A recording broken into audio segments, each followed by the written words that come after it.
So thank you all for being willing to skip coffee and join us here for this discussion.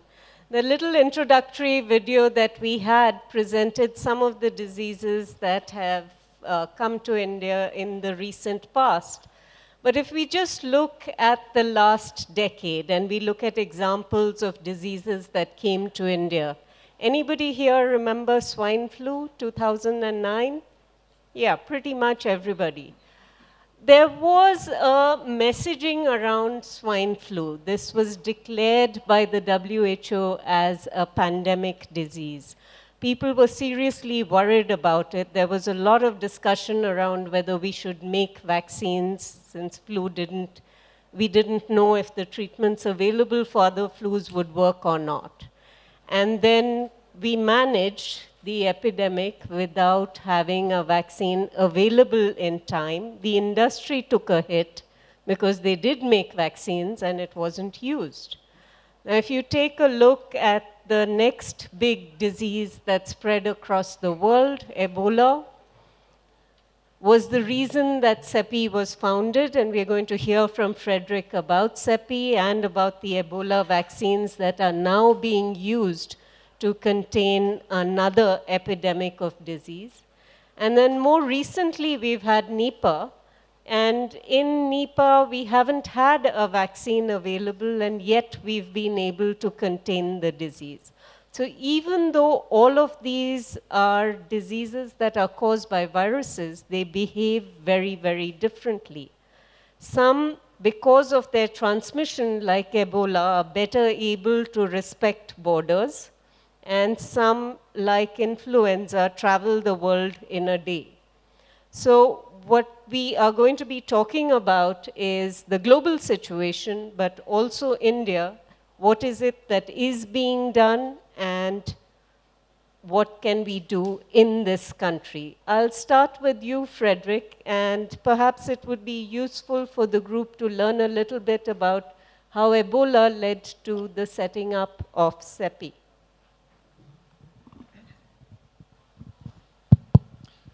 Thank you very much, Jerry, and thank you for inviting us here.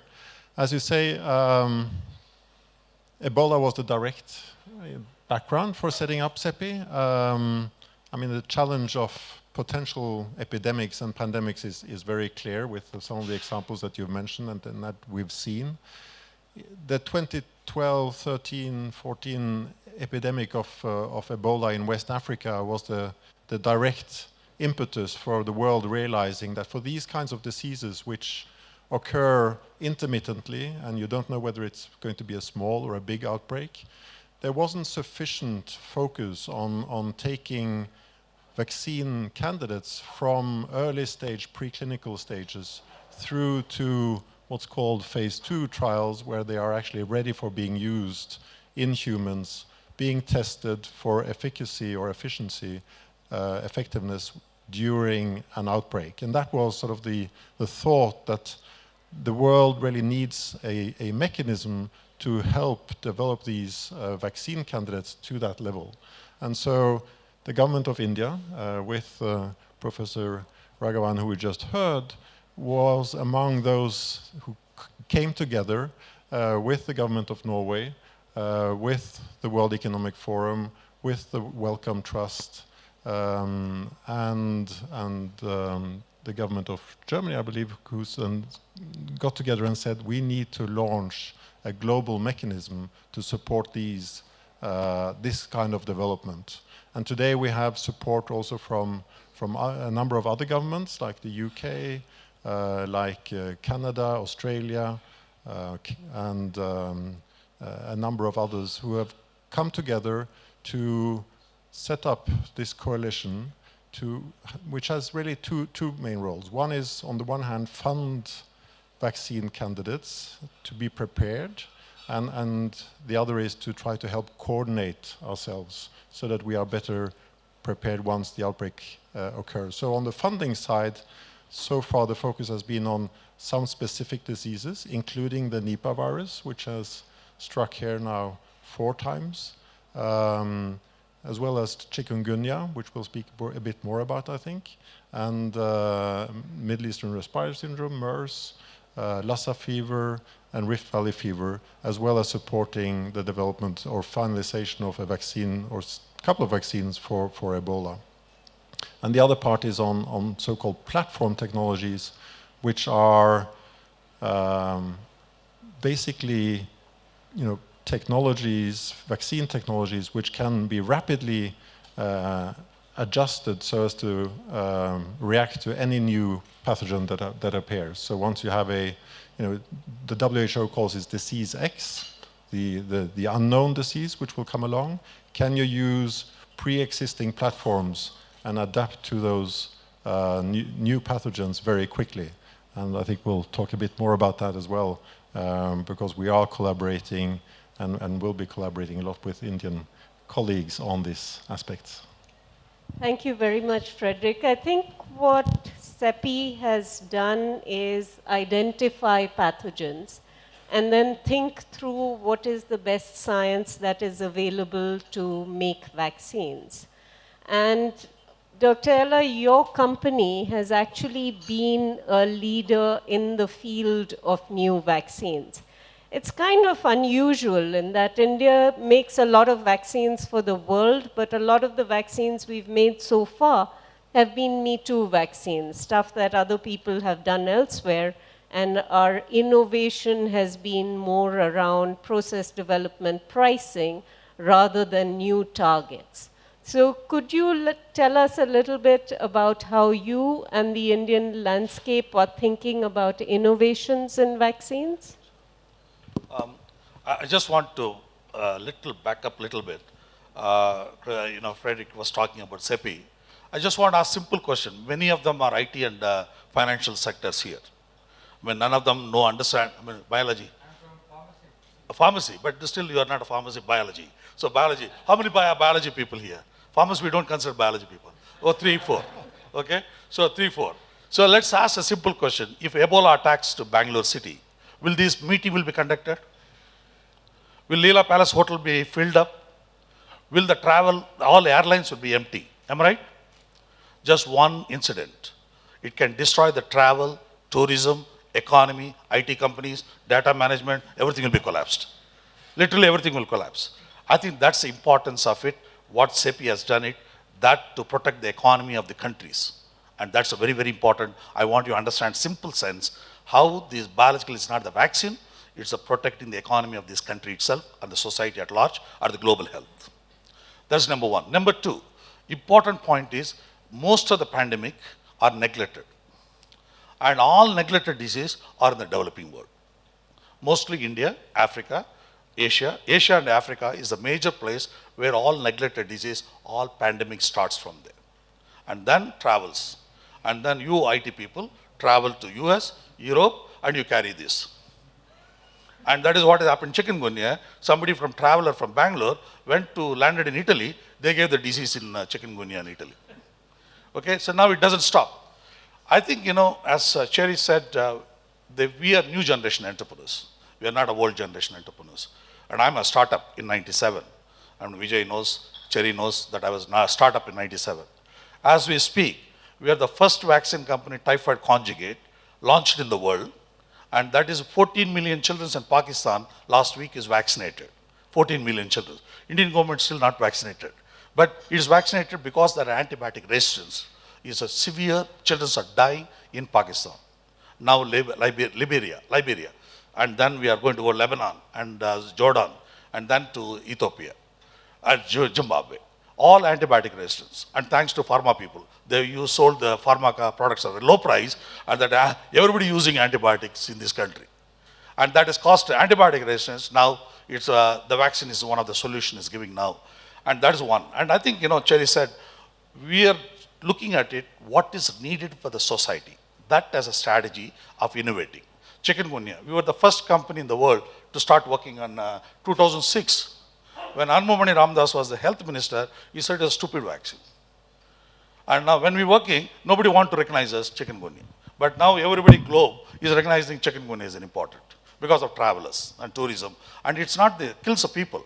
It causes a morbidity, arthritis. You will have 10 years of arthritis problem. You will not recover even driving the car also. Forget about RB fellow cannot lift even his gun also. It's that bad chikungunya is. And I mean, we are now developed, and Zika, another one. We are the first company in the world to file a global patent. So we said, as a company, Indian company, we need to work on neglected disease and pandemic situations. Many people think Zika is not a pandemic. But I can tell you, polio is also not a pandemic. Unless it gets into spinal cord, it becomes paralysis. Same thing in Zika also. If it, as long as you infect it, nothing happens. But if it enters uterus, you will get microcephaly. So that's a pandemic issue. But if you say, imagine, Zika is here, nobody will come to a meeting also. So that thing I think is very, very important to understand.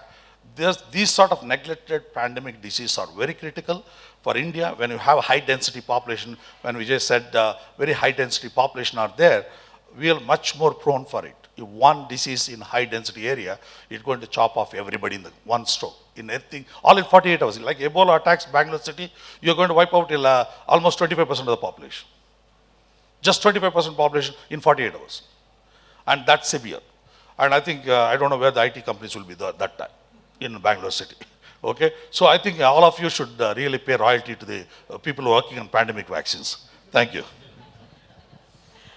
So I think what you highlighted are really critical issues. The World Bank estimated that when we had SARS in the early 2000s, the cost of SARS was about $30 billion to the world economy. That's because SARS affected Canada, affected Singapore, affected China and Hong Kong. It's estimated that the Ebola outbreak in West Africa, because it was West Africa, was a lot less. The initial estimates were about $6 billion. Those have been revised upwards now. So biosecurity and pandemics in particular are very, very important, not just from a health point of view, but from a global development point of view. So one of the things that has been said about thinking about preparedness for pandemics, preparedness for epidemics, is just how much cooperation is required across sectors and the difficulty of ensuring that cooperation. If we look at what WHO has done, and Frederik's been part of WHO for a really long time, it was believed that the response to some diseases has been too little, too late, whereas in other diseases, it is a disproportionate response to something that might not be quite as bad, as was the case with influenza. So if we are to think about who are all the partners that are required, would you like to give us an opinion, Frederik? And Dr. Ella as well? Yeah, thank you. Well, I think it's almost hard to say who's not a partner, in the sense that, of course, some of the big organizations like the World Health Organization, like UNICEF, when thinking directly about vaccine use, also fundamentally the governments of the countries affected, all the healthcare workers having well-functioning healthcare systems, having supporters from Doctors Without Borders to actually implement. But if we look more upstream, I think the industry and the academic sector are critical partners for driving innovation, for finding new solutions, and for actually also maintaining the manufacturing capacity for being prepared.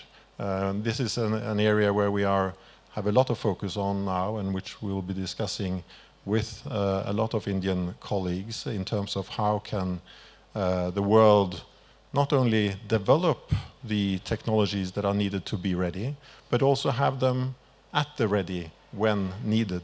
And that is a big, big undertaking. So I think we need a lot of partners at the table. To make it more concrete, next week actually, it's 20 years since the Nipah virus was identified. So there's a big international meeting taking place in Singapore, and in the context of that meeting, a lot of partners that I now mentioned, including regulatory authorities from countries in this region, will meet to try to discuss how should we be better prepared if a Nipah outbreak gets really more out of hand than the excellent handling has managed so far. These viruses do change over time, so there is still major risks for much bigger outbreaks. I just want to say a simple thing. Like a pharma, if something happens, you want to manufacture product. In 48 hours, you can make and put system and manufacture product. But in biologicals, in vaccine field, it's not possible. Each one takes at least 10 to 15 years, not less than that. When you have such a complexity of the science around the vaccine field, it needs a lot of strategic thinking by the government first. I think every government should start realizing, because we don't have big data to predict when the disease will come. And the big data only can be in this room only. It cannot be outside. I mean, it cannot predict. I always say, my teacher said in Madison, he said, smallest genome are more intelligent than the big genome.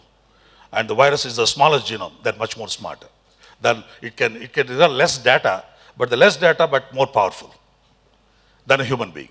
So I think, you have to take into consideration of the pathogens, the virulence factor of it, and it can destroy the economy of the country. First is the government policies are very critical.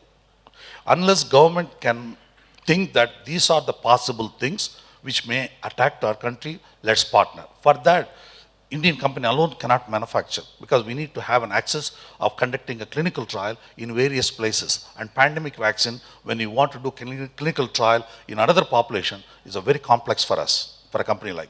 That's why CEPI, such organization, WHO, THSTI, Department of Biotechnology, everybody should partner in this. There's not much commercial interest in this pandemic vaccine. But just remember, if there's no pandemic, we cannot sell the vaccine. It's literally loss making. We make a bulk and keep it in the storage. No use for us. So that means, as a manufacturer, we are still manufacturing and take a risk out. It's a very complicated situation for an industry like us.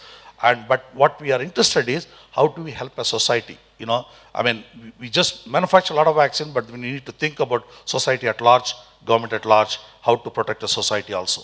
That's why we keep almost 20% of our revenue for this sort of high-risk project on pandemic, and to make it and keep it ready. That's how we worked in chikungunya, Zika, and one of the antibiotic resistance to typhoid conjugate. Although typhoid is not a pandemic, but it is now pandemic because of antibiotic resistance. So that's why we start predicting that. But I think we need a partnership from all the international agency, government, public sector, private sector, everybody has to work. These can be truly possible only public-private partnership. It cannot be just private alone. It cannot work, it won't succeed. There's no incentive for industry to work on a pandemic. When I can sell some other vaccine to UNICEF, easy. Why should I work on a pandemic which is not a predictable model? So I think we need a partnership, and that only can survive this sort of field. Thank you. So if I was to summarize what I've heard so far, when you have a disease outbreak, a pandemic, it affects everybody in the world. It can start small, but it has the potential to spread quite widely. Now, if you want to contain a pandemic, a lot is going to depend on either protecting people from disease by them never being exposed, or protecting them through vaccination, right? Some kind of immunization. And protecting them by vaccination is challenging, because you don't have vaccines for what you don't know is going to affect people. At least if you knew you were going to have an outbreak of something, you could think about vaccines, but Nipah and others are unpredictable pathogens, right? So making vaccines for those diseases is a loss-making enterprise. CEPI is one organization that has been established to help that, and we heard from you that you are willing to put part of your commitment as a company towards projects that are for public good.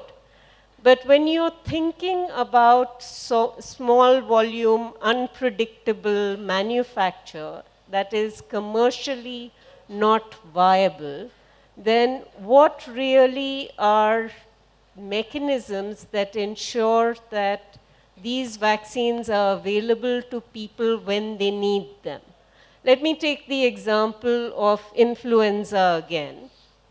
If we think about the swine flu outbreak, there were problems around intellectual property and when do you get the strain that allows you to make a vaccine? It takes time to make a vaccine. And when the vaccine is made, it goes to rich countries first.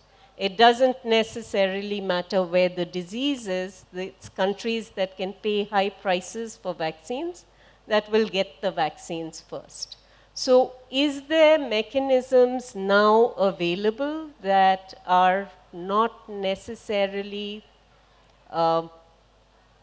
sort of business enterprises that could help us solve that problem? You said that pricing makes this an impossible venture from a commercial point of view. So how would we approach this issue? Well, I think this is the fundamental challenge with these kinds of diseases that you're pointing to, and I think there are, so hopefully, mechanisms like CEPI that represent sort of push mechanisms that can sort of, pool global funding and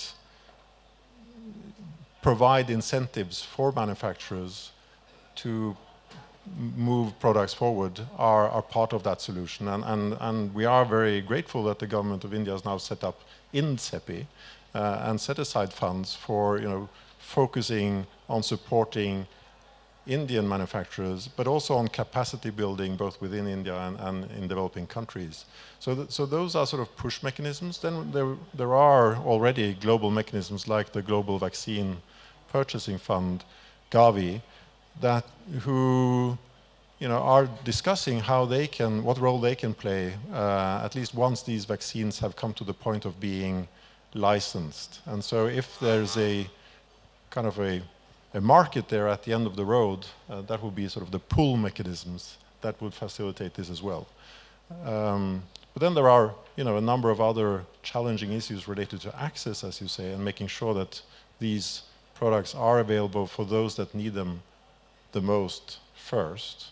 And that is an ongoing challenge, I would say, where at least our approach is to ensure that we have in the contracts that we enter into with awardees, we have mechanisms that allow us to ensure that they make these vaccines available to those that need them. Now, so far, the vaccines that we are developing, the stockpiles we are paying for, so therefore we can control them. But there's still a job to do in terms of ensuring that access at the end of the road.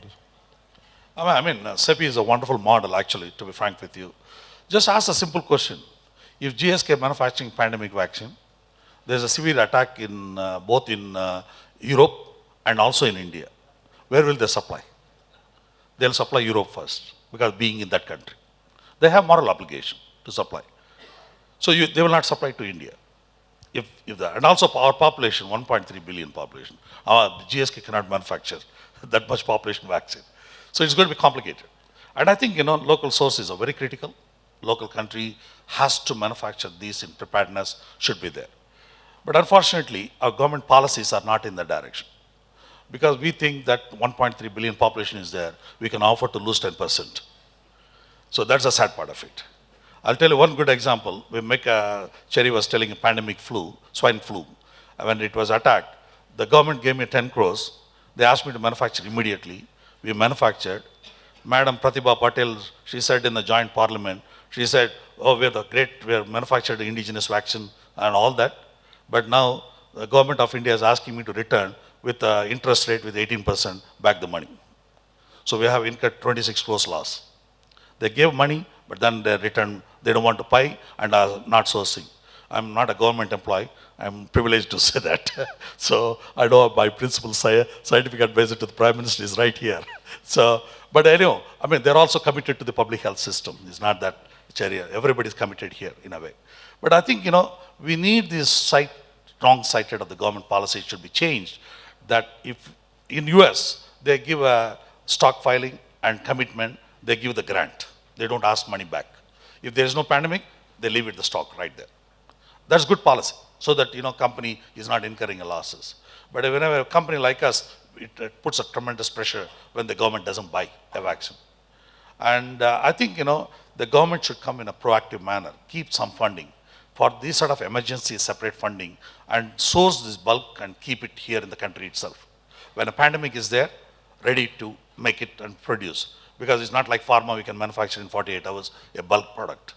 The vaccine, you need to prepare. What is going to come 10 years down, you need to predict now, not 10 years down. So I think that's a very critical, and I think certainly the government of India and other policy decisions should be read for some funding, because they're willing to fund the IT companies' innovation and all that, but they should keep some money for procurement of this product and keep it as a stockpiling to protect the economy of the country itself at large. And I think government policies has to change, and they have to come in a proactive manner. And some of the government policies, Europe has got, US has got a very good policies of procurement of pandemic situations. Even smallpox, which is not visible, but it's still US government buying every year about $1 billion worth of smallpox vaccine and stockpiling. And I think that's too extreme, but we need to have some moderate system. And I think we have good policy makers like Vijay Raghavan and Cherry, everybody is there in Delhi. And I think we need some proactive role for pandemic situations. And particularly, India will be in a disaster position, having a population of that size and density of the population very high. And I think we'll be in a much more critical situation. As Cherry said, West Africa was much more isolated, but we are not isolated. We are traveling so much, quite a bit. And I think that's to be careful about. So, Frederik, you had a comment? Can I just comment briefly on that? Because I agree, India is so big that it really needs its own strategy in terms of being prepared. At the same time, it's very clear that we can't have, stockpiles for all these diseases in all, even big countries. And I think the Middle Eastern respiratory syndrome and the outbreak in South Korea was an example of this. One person traveling back from Saudi Arabia ended up infecting 186 people, 36 dead. The whole economy is shut down. I mean, one thing is the spread of the disease, the other thing is the spread of the fear. And so the lockdown for South Korea was this one case had an implication for several years afterwards. And so we need a global solution to these problems in addition to national preparedness. So I think if we are to think about what has been said, we need partnerships across the board, and we need policies that enable these partnerships, that allow for potential product development that can be deployed at the time of pandemics. So I think what I'd like to do is open this up now to the audience for questions. And I can see some hands going up already here. So do we have anyone with a microphone? I'd like to play the devil's advocate here, and I want to emphasize the devil's advocate. In Zaire,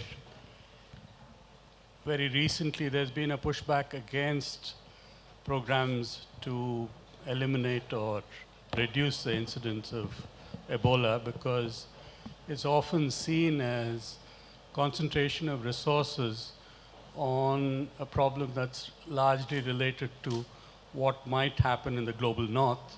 And I'm including the people here in what we represent as part of the global north. Would you like to comment on that? And I was also surprised that typhoid is very common in India. Why aren't we vaccinating large parts of the population against typhoid instead of giving them antibiotics that don't work or are misused? On a very personal level, Cherry is the right person to answer. at a very personal level, I was affected by chikungunya. More than a dozen years after the thing left, my shoulders still don't work effectively. A little earlier, someone gave me drug-resistant tuberculosis when I was 18, and I've had to have a lobectomy done because in those days the drugs were not available. And chikungunya, only 1% of the population is infected. 99% is not infected yet. Just imagine 99%. So if I can respond to that, the idea of protecting, one of the questions that comes up when we talk about Ebola is the world investing in an Ebola vaccine to keep Ebola from coming to their own shores, the global north? And it's viewed as, well, that's your insurance policy for making sure the disease doesn't cross your borders, because it will be devastating if it happens, even with the best infection control practices. What you brought up for chikungunya, for typhoid, for tuberculosis, I think are very important public health problems in India. And we have not invested sufficiently in health that focuses on prevention. So I'll talk to you offline about typhoid, subject very close to what I'm doing. Shops in, oh, please give. The local people feel that the diseases that are rampant there are not being given enough attention when in a particular village or particular region, 100 times as much resources. So there are people who have died of malaria, children who have not been vaccinated because the focus has been on Ebola resources. Now this happens wherever there are poor public health systems. The disease that is the focus at that time is the one that gets the resources and the attention. If you look at our vaccination programs in India, for example, polio got all the resources, and maybe we would have done a better job with routine immunization before that. So there are lots of questions with how we handle disease, and we may not have a solution to that here and now. Frederik? Yeah, I think you've addressed the main points already, but clearly, I mean, a disease which did kill 11,000 people in West Africa and also had enormous repercussions outside of those 11,000, exactly because the healthcare system shuts down, and so mortality from other childhood diseases and malaria and all the others went skyrocketing because the whole healthcare system broke together. I think there is a moral argument to tackle that, and it's very complicated, of course, in DRC because of the mistrust to the government, and so these arguments that this is really being done for other reasons. So we had one question over there, and then one there, and fourth one. Yes, madam. Most of the infections are the immune disorders. Or from the virus or bacteria or any other germs will be controlled by good immune system. Okay, how do we increase the natural immune system and to prevent diseases? Natural. Dr. Ella? These idealistic questions, I love to. I mean, when we were a kid, I was drinking river water. That was some less pollution, no organism, nothing was there. Today, can we drink that water? And I think, it's all happening because of deforestation.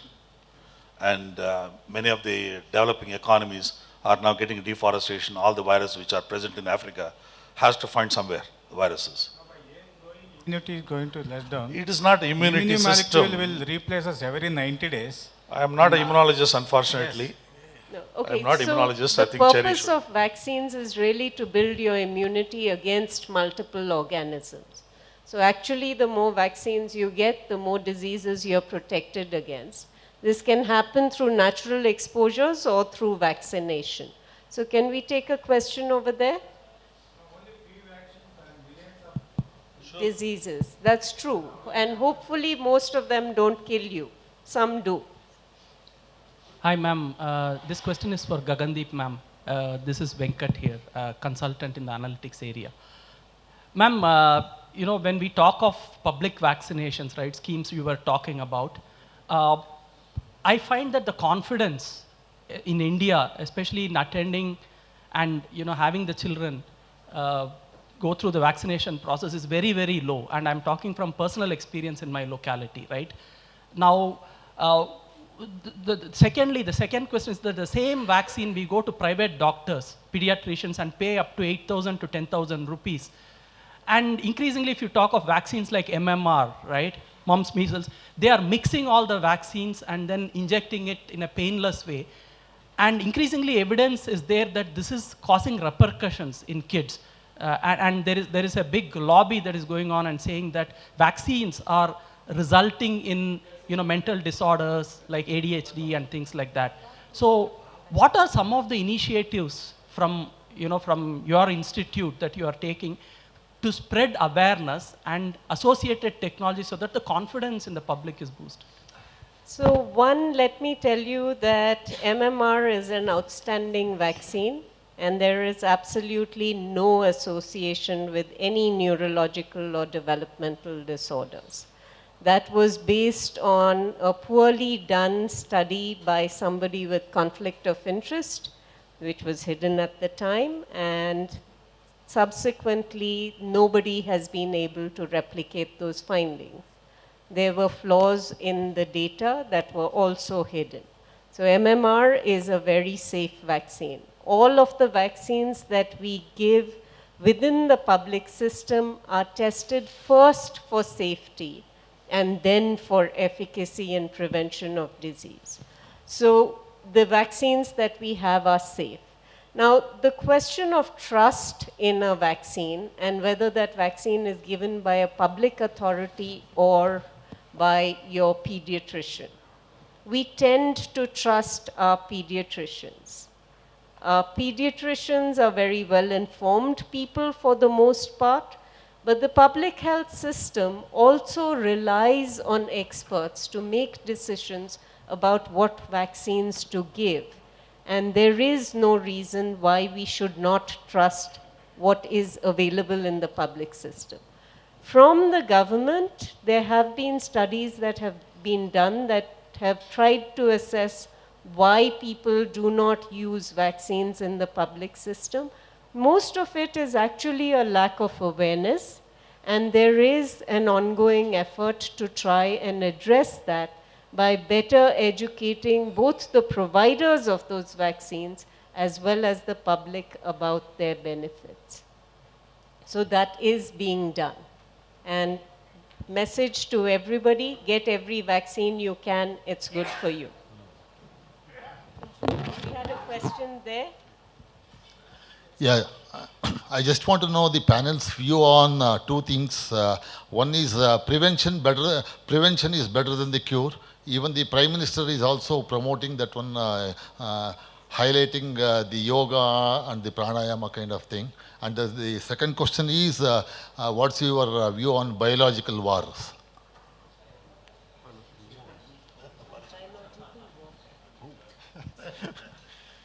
So, yeah, I would say prevention is always better than cure. And, the earlier or more upstream you can prevent, the better, of course. Now, vaccination is an example of prevention. You actually increase the immune system so that you don't get sick and don't have to have a cure afterwards. So that would be my straightforward answer to that. In terms of biological warfare, that's a big question, but at least to the extent that some of these vaccines can also be used if someone should, maliciously spread some of these viruses, then of course that's also a benefit, but that's clearly not the reason for this happening. I think, it's a philosophical question. Biological warfare is real or not. But I can tell you a technological angle I can tell. In technological angle, today you can outsource a lot of things and get it assembled a virus and you can release it. It's so easy now with all the technology platform in place. And you look at the internal employees also. If somebody takes one tube from my lab and puts it in the water tank in the typhoid, what will happen? Even a disgruntled employee also. So I think it's real or not, but the technology is possible to use it. But how far it is going to go is going to be tricky.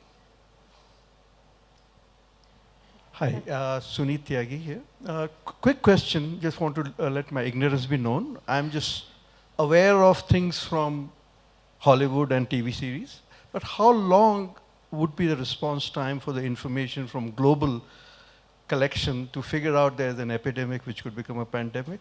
What's the response time going to be? And accounting for vaccines require years altogether to build. What would be the worst case scenario and what's the response time? Well, worst case scenario is easy, but the best case scenario I think is the best case scenario is that one is able to sequence the DNA of that or RNA of that virus, if it's a virus, in a matter of weeks, I would say, at least maybe days. Have that information transferable across countries.